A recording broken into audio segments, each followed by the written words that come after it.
Welcome. I'm E.G. Marshall. The story to follow concerns a celebrity.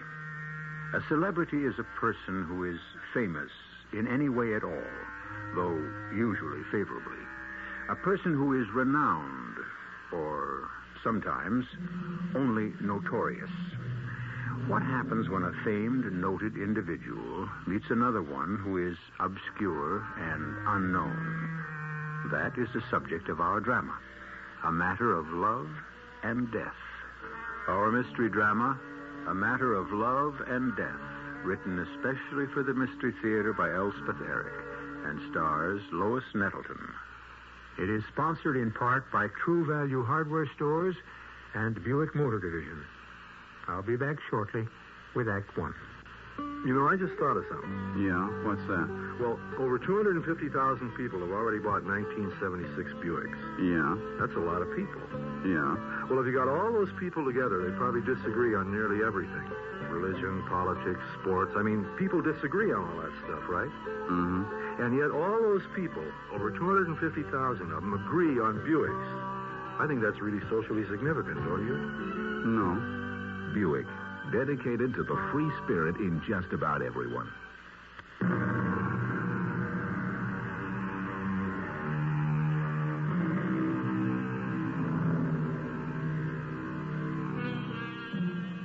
I can remember a day, perhaps some of you can too, when a man became a celebrity for a short while by sitting on a flagpole. Then there was a fetching celebrity named Willie Sutton, who robbed banks because, as he said, that's where the money is. Most people felt rather badly when, after a long career, Willie was shot down near a police station.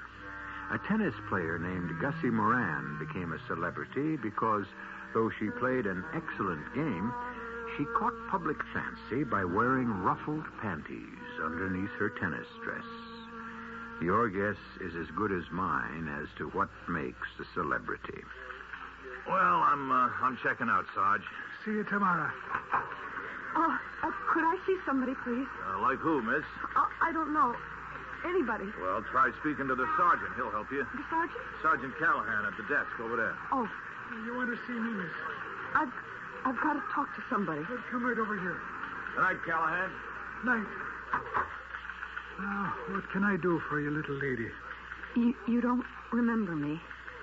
Helen Collins? I don't think I do. I'm Mrs. James Collins. Jim Collins' wife? Oh, Mrs. Collins. Well, of course I remember you. You were here for questioning when your husband was...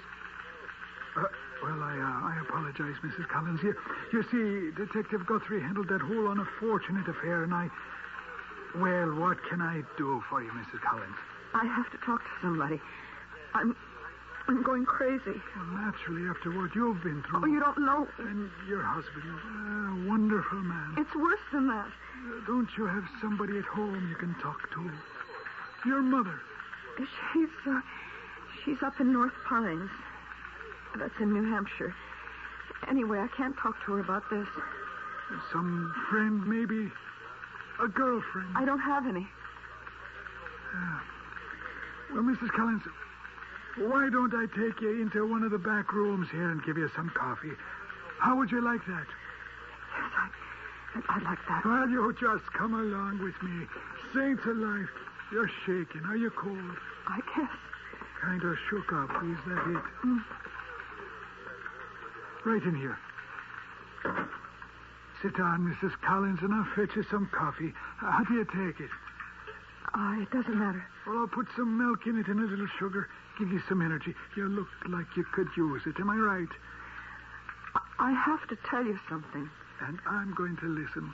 Now just sit back and relax and drink this coffee, and you tell me what's on your mind. Now take your time. I'm listening. How's the coffee? Sergeant, I forget what you said your last name is. Callahan. Is the coffee sweet enough? Sergeant Callahan, I should have told somebody before. Coffee too hot. I killed my husband. How's that again, Mrs. Collins? I killed my husband. Oh, well now, And how did you do that, Mrs. Collins, if you care to tell me? Oh, I do. That's why I'm here. Well, drink some coffee. It'll settle your nerves. I shot him. That's a pretty serious thing you're telling me. Oh, I know that. And I know I should have told you before, but I've been so upset. I've been upset for a long time. Ever since... Oh, it goes a long way back. Well, you just tell me all about it. Start way back if you want to, or wherever you're mind to. Okay? Yes, I'd like that. You're being very kind to me. That's what we're here for, Mrs. Collins. Well, you see, Jim and I grew up in the same town, North Pines, New Hampshire. I don't suppose you've ever heard of it. Well, I knew he came from New Hampshire, some town. Oh, a very small town.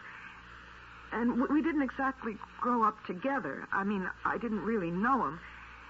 He was older than me. Uh-huh. In North Pines High School, he was a senior when I was a freshman.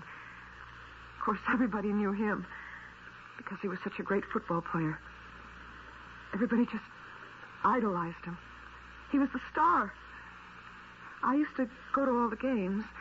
Well, everybody did. And we'd cheer like crazy, and I'd cheer along with everybody else, even though I didn't have the faintest notion what was going on down there in the field. But I'd scream and wave my pennant. I was really cheering for him, you know? Sure, I know. And sometimes after the big games, there'd be parties, dances, and he'd be there, and everybody crowding around him. He hardly got a minute to himself. And that's how I happened to meet him. Hey there. Oh, me? Yeah, you. Come here. You want to dance with me? I want to get out of this cruddy crowd. Come on. Where to? Well, any place. Outside. Come on. Everybody will think I'm making out, but you don't care, do you? No, I don't care. Whatever you say. I didn't even know what he was talking about. I just knew that for some crazy reason he had picked me. Me, of all people, to talk to. Well, we went outside and we talked.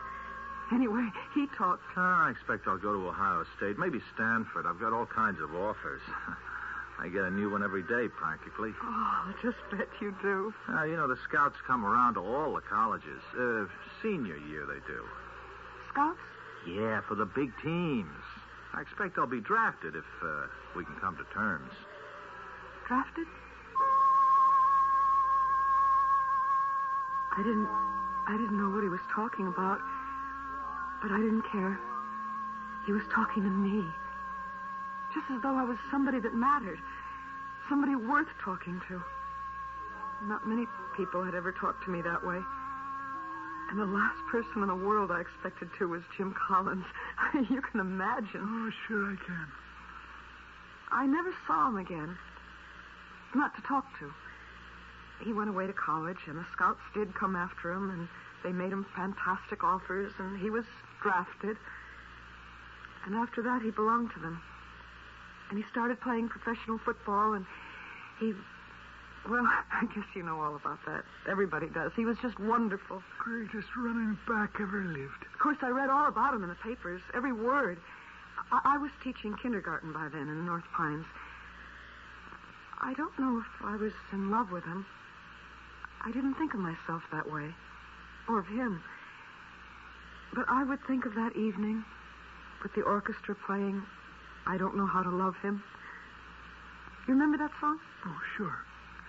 Well, that's kind of how it was. I couldn't think of myself as actually being in love. That was, well, it was beyond my wildest dreams.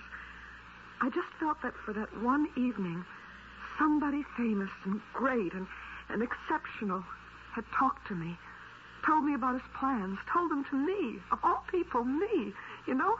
Sure. Do you want some more coffee? And then this absolutely amazing thing happened. He came back to North Pines. The North Pines, that dinky little place. I mean, we didn't even have a library. That's how small North Pines is. Of course, course, he came back to see his parents, not to see me, naturally. And the whole town turned out. I mean, they put up banners, and they had a parade and music, and the mayor made a speech. Oh, the town really turned itself inside out and upside down.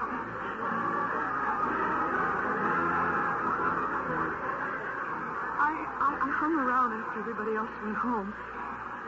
Jim stayed and talked to the mayor for a few minutes, and then they shook hands, and the mayor went one way, and Jim went another way. And there I was. He almost bumped into me. Oh, I'm sorry. Did I hurt you? Oh, no. You didn't hurt me. I didn't hurt you, did I? You're too little. Well, that was a silly thing to say. Hey, I know you, don't I? Not really. From somewhere. I know you from somewhere. High school? High school. Way back then? The big dance? Which big dance? Just before you went away to college? I took you to the big dance? I mean, you were my date? Oh, no, it was nothing like that. We just talked for a little while. We went outside and talked. Oh. Oh, you don't remember. No, there's no reason why you should remember. You just wanted to get away from the crowd, and I went with you. Well, I'd like to do that now. Hey, look, have dinner with me, huh? Dinner? Yeah, dinner with me. How about it? You want to? Well, yes. Yes, I do. Yes, I'd love to. Jim was in town for just a few days. I had dinner at his family's house. I hardly remember that because, of course, his parents just hung on every word he said, and so did I. And when he came to my house, it was the same thing. He told the same stories he told at his family's house, and my parents loved them, and I loved hearing them again. I felt like I was becoming a part of his life, hearing all those stories and all the famous names and everything. All so different from anything I'd ever known. Just like another world. Oh, you're sure you want to hear all this? Yes, I do. Well, you're not going to believe this part. Well, try me. He fell in love with me. Yes, Jim Collins fell in love with me. Now, why wouldn't I believe that? Well, because you can see the kind of girl I am, and you know what he was. But he did.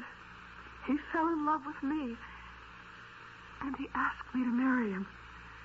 Actually, asked me to marry him. Oh, you want some more milk in that? More sugar? No, this is fine. Well, he asked me to marry him, and what could I say? I said yes.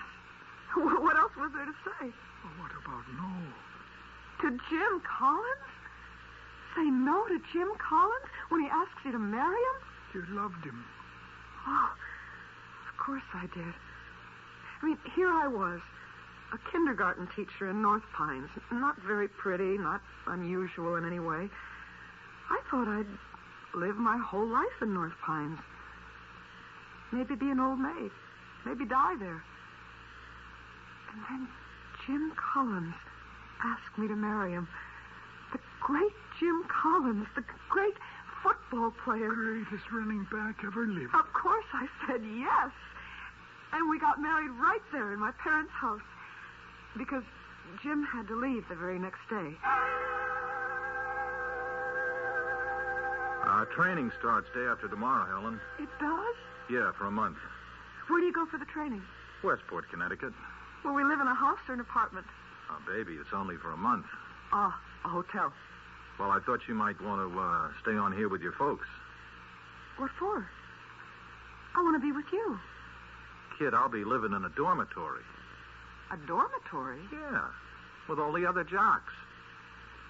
You mean we can't live together? Not during training. Why not? We're married. Helen, those coaches are strict. They own us. They watch us like hawks. Now, you wouldn't like it, and even if they'd let you in, and they sure wouldn't let you in, not during training. Well, when do I get to see you? Well, after training, then for 2 months, there's exhibition games. Miami, Buffalo, all over. And I can go with you to those places? Well, you can meet me there, you know. You see, the players all go on chartered flights, and wives and sweethearts aren't allowed. But you can meet me. Chicago, St. Louis, Kansas City, all over. 2 months of that. Don't worry, honey. We'll get together. Now and then. It wasn't easy, Sergeant Callahan. I don't suppose it was. I'd never heard of a life like that. The training, the practice games, the exhibition games. And then I think that was the worst of all. The banquet circuit. See, Jim made speeches at colleges. All over. Sometimes 6 speeches in 1 week. The last speech he made was right here in this town. At your college here. It was a little while after that speech that I killed him.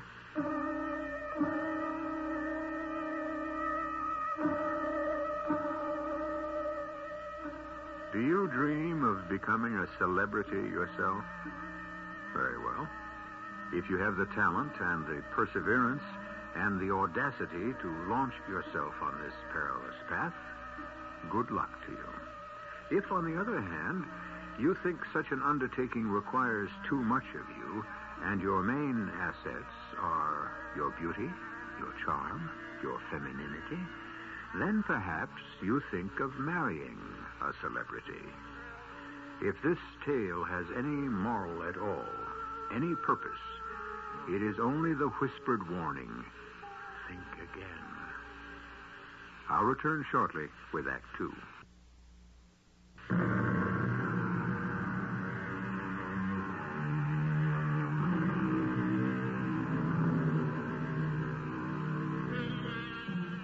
Jim Collins was a football hero at North Pines High School. He was a football star at college. He was drafted into the majors after graduation and became a football celebrity. On a visit to his hometown in New Hampshire, he encountered a girl he had talked to for 10 minutes many years before at a high school dance. And for this reason or that, he married her. When our first act ended, she was in a police station telling the sergeant that she had killed her famous husband. I didn't mean to kill him. I loved him. I hardly ever saw him, but I loved him. I never meant to do such a terrible thing, but I don't know, I just got where I couldn't stand it anymore. Try and calm down and tell me what led up to everything.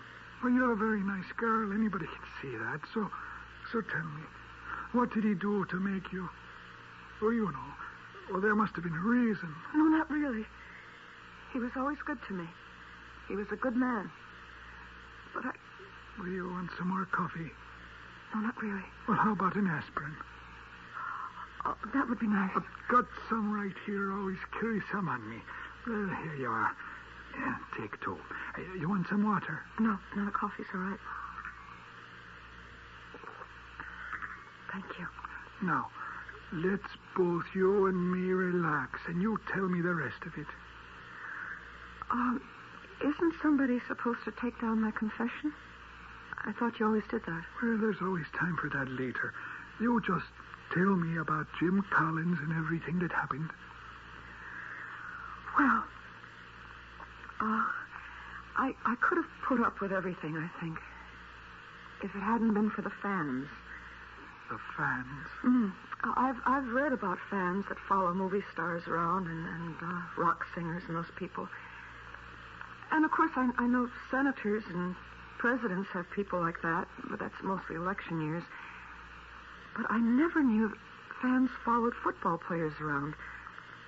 It came as quite a shock. I can imagine. There was one time, we were in New York. I'd never been to New York before, and Jim and I went into a big department store. I wanted to buy a purse, one of those over-the-shoulder things, you know. And we got up to the counter, and the salesgirl took one look at him, and I thought she was going to faint. Aren't you? You are. You're him. Aren't you him? Oh, it's him. It's him. It's Mr. Collins. Let's get out of here. Oh, it's just fans, honey. But they're crazy. No, it happens all the time.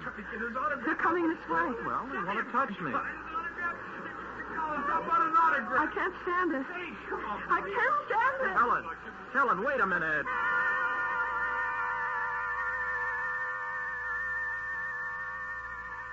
It got where I was scared to go out with him. I mean, you don't know, Sergeant Callahan. People would see him on the street or in a restaurant or a movie, and, well, they just went crazy, Mr. Callahan. And nobody can tell me they loved him. I mean, love should be gentle and kind and considerate. Don't you think so? I believe I do.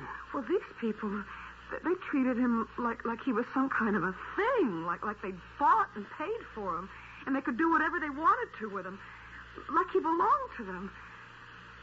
I got so I wouldn't go out in the street with him. I'd meet him at this bar, which was his favorite place to go, and I'd sit there with him, and Bruiser would usually sit with us. Bruiser? Who's that? Oh, you don't know about Bruiser? Jim's bodyguard? Oh, yeah, I know him. Only I didn't know that was what they called him. Well, it was what Jim called him. Bruiser was in college with him. He played football, too. Of course, he wasn't as good as Jim. Oh, no, not many were. And he wasn't what you'd call a student. And when he got out of school, he went into the Marines for a couple of years, and then he was a security guard for a while. And then he met Jim, and, well, from then on, he was with him all the time. He was really very nice. And, of course, he was crazy about Jim, like everybody. Look at this, Helen. What is it? Oh, cigarette case, isn't it? A lighter. Both solid gold. Whoa. Yeah, Jim gave them to me. Oh, that was nice. Oh, he didn't pay for them. I mean, somebody gave them to him, and he passed them on to me. Jim doesn't smoke. They were presents. From a lady. Really? Oh, no, don't get jealous. Oh, I'm not. Yeah, they were from a fan. His number one lady fan. She gives him presents? Expensive presents like that? Don't worry. He just passes them on to me. You see these cufflinks? They're from Gwen. To Jim, to me. Is that her name? Gwen? Yeah, Gwen something or other. She got it bad for old Jim. Oh, here's a gold pencil she gave him. And there are other things. Why doesn't he give them back? Oh, he tried once, but she carried on like it busted her heart. He really cried and made a scene. So he stopped trying. He just gives his stuff to me. It doesn't seem right. All part of the game, Helen. All part of being a celebrity. You'll get used to it. I never got used to it. Never. Bruiser and Jim would sit and laugh about it, but I never could. They talk about this Gwen person. They weren't even sure what she looked like because there were always so many fans crowding around Jim wherever he went. But he used to get a letter from her every single day. And finally, she sent him a picture of herself. What did she look like? Well, she was pretty. I was jealous. I have to admit that, Mr. Callahan. Oh, should I call you Sergeant Callahan? You just call me whatever you want to. This is a very informal talk we're having. Well, she had lots of blonde hair. The thick, heavy kind, down to her shoulders. And a beautiful smile. And very big eyes. And I guess what you'd call a sexy mouth. I guess you'd say she was beautiful. You'd think she'd get a man of her own instead of... Well, the picture upset you. Is that it? Well, I was already upset. Not just by her, by all of them. All the fans. They were just so wild, so uncontrolled, so kind of crazy. But your husband didn't mind. I think he liked it. Anyway, Bruiser had a gun. Oh, did he? Just in case things got rough, he said. Because things did get rough sometimes. People fought to get near Jim. And fights started, and if Jim didn't do what they wanted him to, spend enough time with them or hand out enough pictures or sign enough autographs, well, they'd get sore at him and make threats. Well, what kind of threats? Oh, like they'd ruin him, like they hoped he'd lose a game, lose 10 games in a row, break a leg. I mean, they'd get really angry. And I couldn't stand it. I mean, after all, he was a person. But he and Bruiser, they just laughed it off. Like the last letter he got from this Gwen person. What did the letter say? Do you remember? Most of it. See, we were sitting in this bar we used to go to, and Jim got it out, and he started to read it out loud.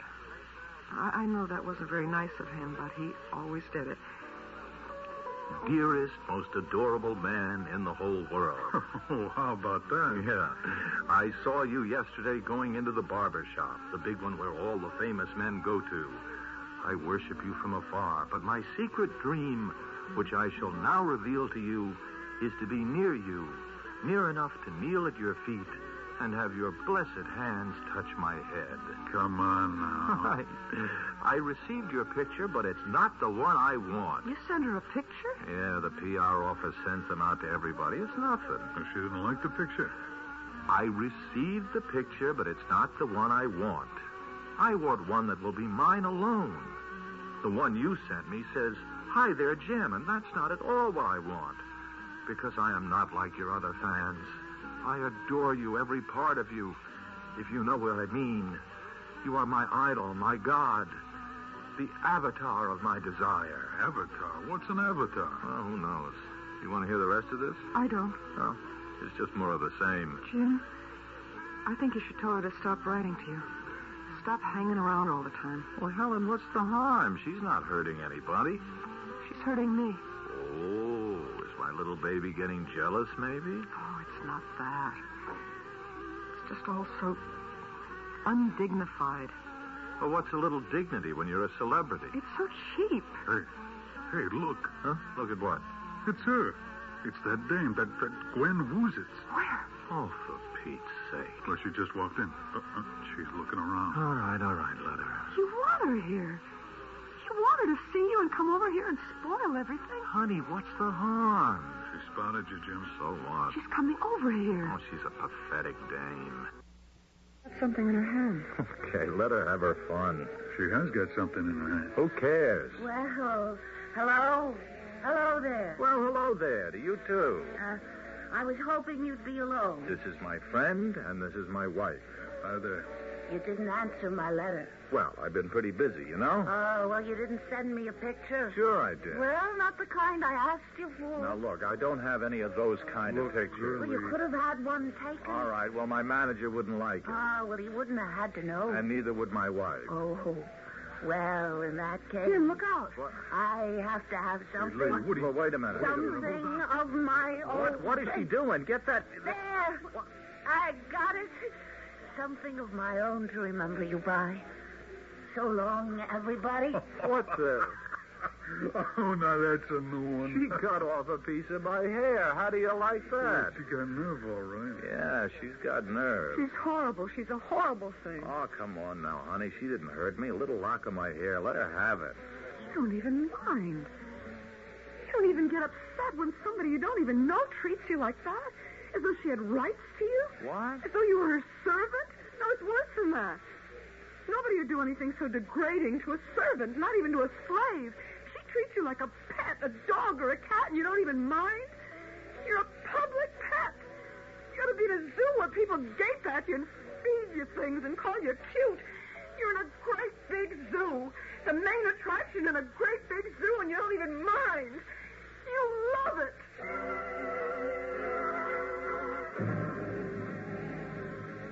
Do you still want to be a celebrity? You want to have your name in the newspapers, your picture in magazines, asked for your opinion on life and love? Do you want to be cheered by thousands and chased by hundreds and known intimately by almost no one? Do you really want to be a celebrity? I'll be back shortly with Act 3.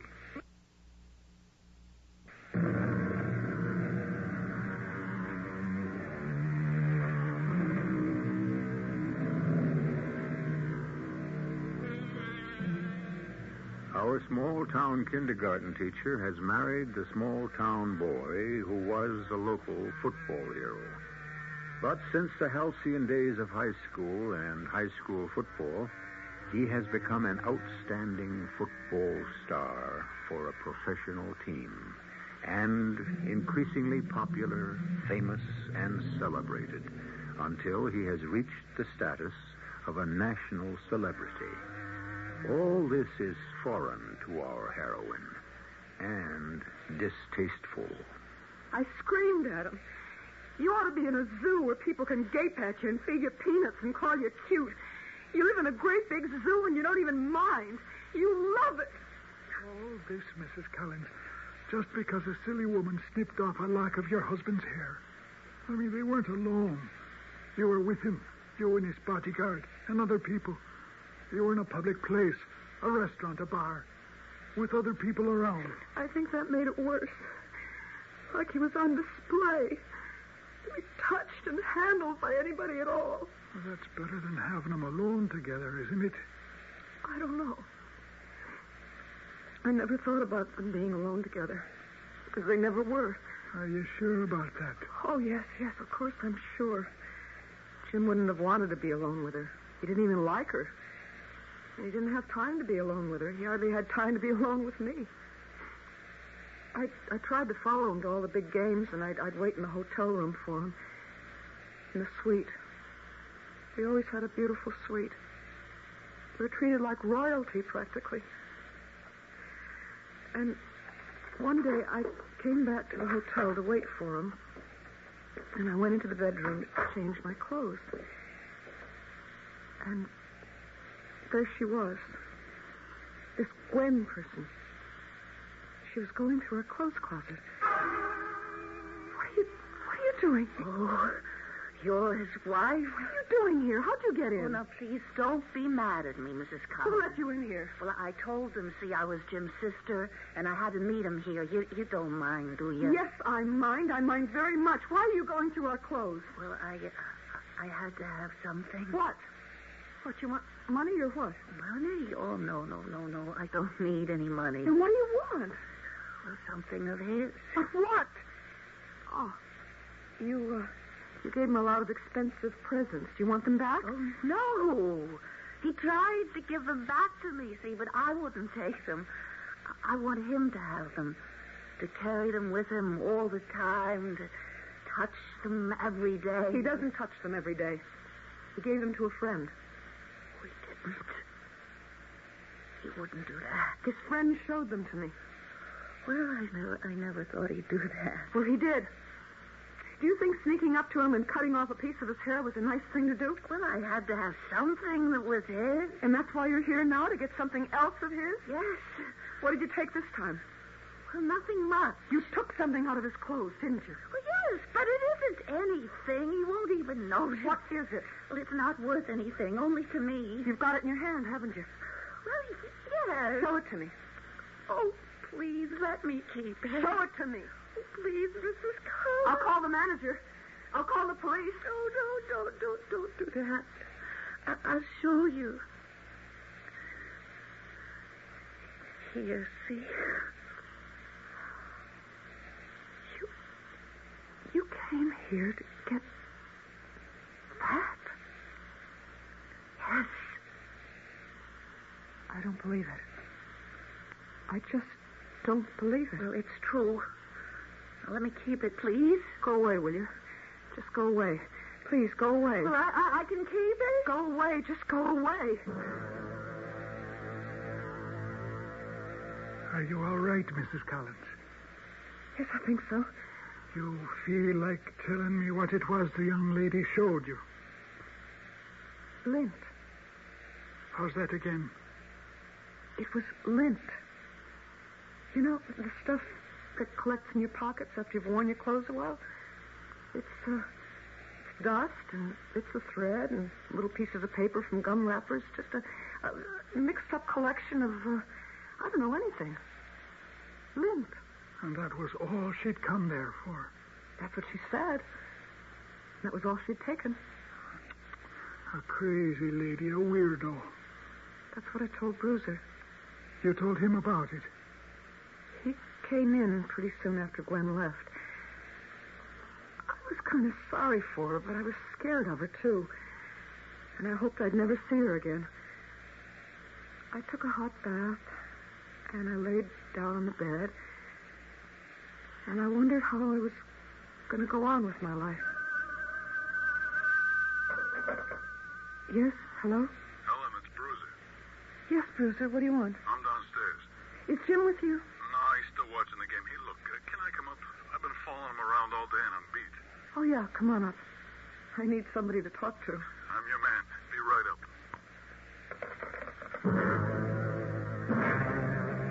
Don't you see, Bruiser? It's like thousands and thousands of years ago when people were savages. When they drew pictures of animals in the dirt because they thought that'd mean they'd find an animal and kill it. They thought it would work magic. I never heard anything like that. Bruiser, they shot arrows at the clouds to make it rain. That's nutty. It isn't any nuttier than shooting at presidents to start a revolution. Yeah, well, that's nutty, too. There are tribes today where a girl follows a man and takes the dirt from the ground he's walked on, from his footprint, and she takes it home and plants a flower in it, and she's sure that when the flower grows and blossoms, the man will love her. Don't you see? It's all the same thing. It's superstition. It's craziness. Well, you couldn't grow a flower and a mess of lint out of somebody's pocket. Of course not. There's nothing you could do with it. So what does anybody want with it? But Gwen wanted it. She lied her way in here to get it. She was crying when she asked me, please, could she keep it? Well, you could have her arrested. Oh, I don't want to have her arrested. I just wanted her to get out of here. I want them all to get out. I want to have a life that isn't full of all this craziness. I can't bear it anymore. I don't understand it, and I want it to stop. Why can't it? Well, because Jim's a celebrity. He just is. He couldn't stop being a celebrity even if he wanted to. And he doesn't want to. Well, would you want to? Give up all that money and having everybody look up to you and thinking you're marvelous and ask you to endorse things. Helen, baby, that's success. But can't Jim just play football? I mean, just do that without all this other business? Helen, you don't understand what kind of football player Jim is. It's not just that he's fast, and he's very fast, or that he handles his body like nobody else has ever done it before. Jim has, I don't know, intuition. Intuition, I guess you'd call it. Something goes on inside his head, a feeling for what to do. Maybe he's got a feeling for what everybody else on the field is going to do. He carries it all in his head. I don't even think he knows it's in his head, but it's there. It's mystical, like. It's born in him. He's like clairvoyant, you know? I don't think I can stand it anymore, Bruiser. Maybe you oughtn't to be married to somebody like Jim. Because as long as he's a superstar like he is, people are going to follow him around and scream and yell and carry on. Well, of course, he won't always be a superstar or any kind of star at all. When will that be? 10 years, 12, maybe more, probably less. Who knows? I don't think I'll last that long. Look, I had a hard day today. Would you mind very much if I took a hot shower and laid down on the bed for half an hour, maybe? If you want to. Thanks a lot, Helen. Give me your coat here. I'll hang it up. Thanks very much. Oh, wait. Let me take my little old 38 out of the pocket. Don't want you handling it. Okay. Wait. You've got another gun. Oh, yeah, this. Is that a holster? What they call a holster? Yeah, that's what they call it. I wish you didn't have to carry guns. Never had to use one yet outside the Marines. Well, got to take my shower. Hey, I sure appreciate it. You're welcome. You'll be okay, won't you? Oh, sure. Hey, maybe you need a drink. No, I don't think so. I think I'm just going to sit here and try to figure out what to do with my life. And that's what I tried to do, Mr. Callahan. Oh, Sergeant. I just sat in the bed and tried to think how I'd gotten myself into such a mess. I thought of my life with Jim. No, not with him. Because I was hardly ever with him. I was married to him, but I wasn't with him except for a little while every now and then. The rest of the time, He was with the fans, the worshippers, the acolytes, the autograph hounds, the screamers, the people who thought they owned him, the people he'd given himself to. He wasn't mine. He was theirs. And then I heard the outside door open. Please, I love you. Now, wait a minute. Hold it. Please, let me come in with you. No. Let me touch you. Would you- Let me spend 5 minutes with you. 2 minutes. Oh, you crazy woman. Please, you don't know how I feel about you. You're my dream, my Now, life. look, will you get out of here? You're some kind of a nut. Oh, just let me be with you for a minute. Do you want me to have you thrown out? I don't care what you do. Only let me. Helen, that's my wife, you Oh, stupid please. fool. Ow! Helen, I...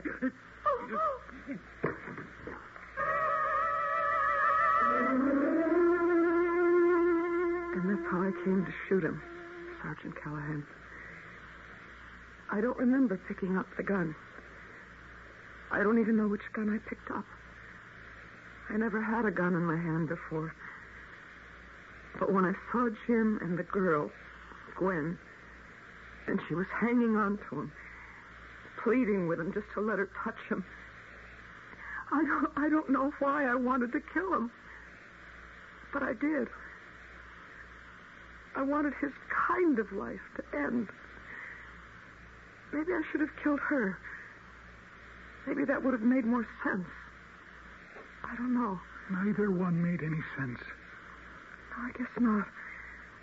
But what I wanted was for it all to stop. All the craziness, all the screaming and yelling and grabbing for things. I wanted everything to just quiet down. Be calm and peaceful. So that I could be calm and peaceful. And maybe a little happy. I understand. Do you? Really? I really do. Thank you. Mrs. Collins, you didn't kill your husband. Oh, but I did. The gun you had in your hand was never fired. But I heard the shots. 2 shots. They came from a different gun. Oh, no, not Bruiser. No, he wouldn't. No, not from either of his guns. From a .32, belonging to a very crazy lady.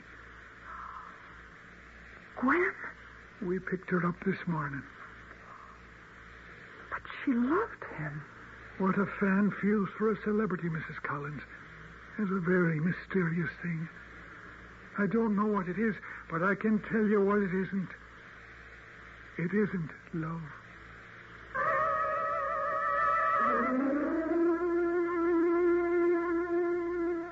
If you're interested in knowing what happened to Helen, she returned to the little town of North Pines, went back to teaching, and some years later married the manual training teacher, had 3 children, and a fair measure of happiness. And even the moments that were troubled or unhappy were not frantic or filled with any kind of excitement. Her days of being attached to a celebrity were over, and she never ceased to be thankful. I'll be back shortly.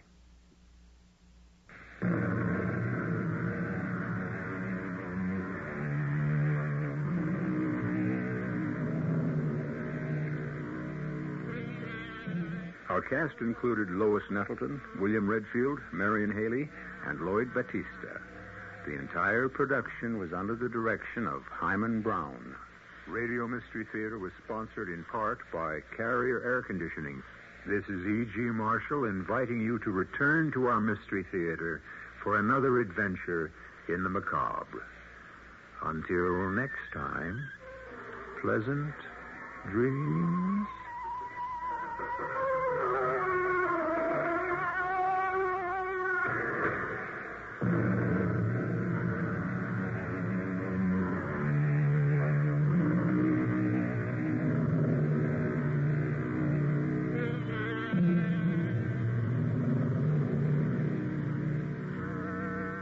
Mystery Theater has been brought to you in part by ShopRite Supermarkets, where you get a lot more for a little less. The preceding program was furnished by CBS Radio. I'm Barry Farber. A lot of mysteries revolve around the telephone. Keep your radio fixed right where it is, because not mystery, but the history of the telephone will be our mission right here on the Barry Farber Show, following the news on WOR New York. Reuben Hurricane Carter will be out on bail tomorrow. Missing melon heiresses reported held by their father on a estate in West Virginia. President Ford calls for quick action on the Federal Election Commission. It's 61 degrees in cloudy mid-Manhattan. The man says unseasonably mild through Sunday. Mostly cloudy tonight with a low in the middle 40s. Sunny tomorrow with a high around 70. This is John Scott with the 8 o'clock edition of the news. Bail of $20,000 has been set for Reuben Hurricane Carter. Officials say the former middleweight boxer will be freed from New Jersey State Prison tomorrow. Carter's co-defendant, John Artis, was granted $15,000 bail and is also expected to be released tomorrow. The decision to grant bail followed a 3.5-hour session between attorneys for the two men and prosecutor Beryl Humphreys of New Jersey's Passaic County. Neither defendant was present in court in Patterson. The executive director of the Carter Artis National Defense Fund.